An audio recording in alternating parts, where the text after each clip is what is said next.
Bonsoir à tous, alors aujourd'hui je fais cette vidéo pour vous présenter les différentes phases de mon cube. Nous allons commencer par la partie lumière. La lumière est un outil indispensable lors d'une prise de vue. Elle booste la qualité de l'image et donne un rendu beaucoup plus professionnel. Lorsqu'il y a trop de lumière, l'image est surexposée. Lorsqu'il y a moins de lumière, l'image est sous-exposée. Et lorsqu'il y a assez de lumière, l'image est de meilleure qualité. Le son. Le son est un élément indispensable lors d'une prise de vue. Il permet de retranscrire un message, des émotions. Certains préfèrent avoir une meilleure qualité de son qu'une meilleure qualité d'image et d'autres préfèrent avoir une meilleure qualité d'image qu'une meilleure qualité de son. Le point focus. Il mesure le caractère net de l'image. La fonction de lumière et le point peuvent être automatisés.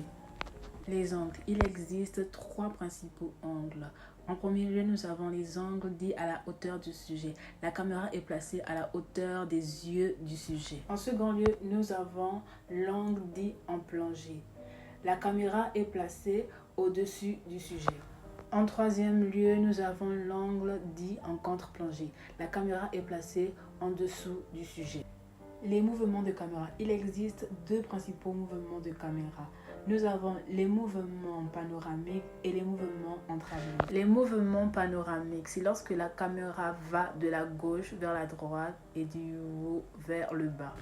Le travelling, c'est lorsque la caméra suit le sujet en avant ou en arrière. Le cadrage. Le cadrage est un écran rectangulaire divisé en 9 par 2 lignes horizontales et 2 lignes verticales. Il est important de noter que la lecture humaine de l'image se fait en Z.